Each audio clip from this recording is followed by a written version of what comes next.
Ano ang motor ng mga loyal? Siyempre, Pantra. Yan nasa peak, mga dati nasa underground. Kita sa billboard, ganun na yung halaga.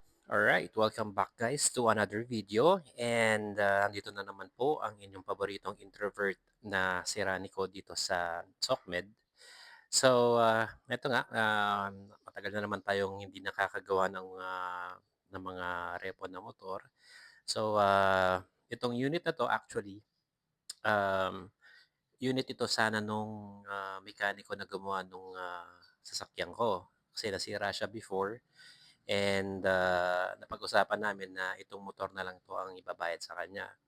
Kaso, ayun na nga, pareho kaming busy. 'Pag available siya, ako naman yung busy. 'Pag available ako, siya naman yung hindi pupuwede. So, basically, natenga lang ng sobrang tagal, ilang months ding natenga 'tong unit na 'to dito sa bodega or dito sa may shop. So, nung nakaraang araw, nag-decide kami pareho na cash na lang yung ibabayad ko sa kanya. So, ayun nga, nagsadala ko ng pera sa kanya bilang bayad dun sa paggawa niya ng sasakyan ko. So, eto nga, itong motor na 'to ang gagawin natin sa ngayon.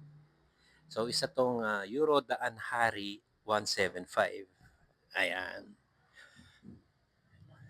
Tignan muna natin ang unit. Actually, halos wala nang gagawin itong unit na 'to, eh. Ayan. Konti na lang, mga minor na lang yung gagawin dito kasi umaandar yung lahat dito sa motor na 'to. Meron siyang push start, okey yung mga switches niya, ganyan, may ilaw, busina, 'yan. Ang gagawin ko lang niyan dito, car wash kasi nga dahil natambak 'to ng sobrang tagal, makikita niyo namumuti na sa alikabok ang unit. And ito ang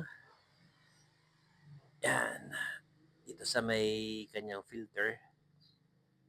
Ayan, nagli-leak 'yan kasi yung O-ring diyan, sira na, malutong na. So, laging ano 'yan, lagi siyang li-leak.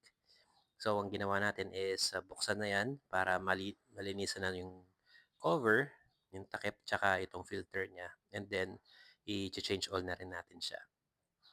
So, ayan.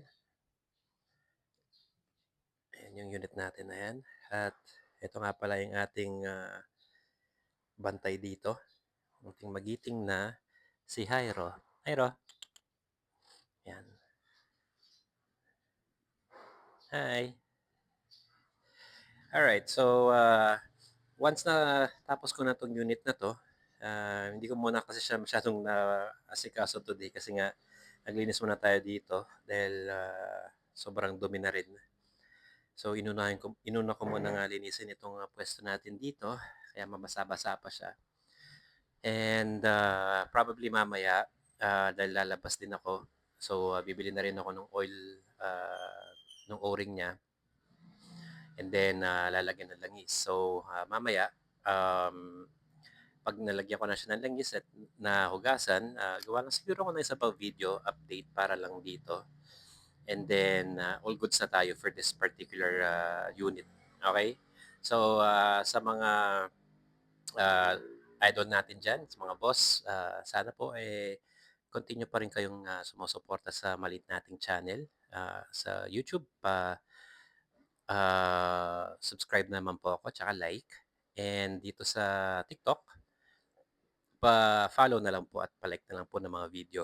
And kung may mga tanong po kayo, feel free po na mag-comment kayo dyan sa baba. And once po na nabasa ko siya, I'll do my best para po sagutin yung mga inquiries nyo tungkol sa mga motor na ginagawa natin. Kung meron tayong information, syempre, sasagutin po natin. Okay? So, again, guys, maraming salamat po sa panonood and God bless po sa lahat.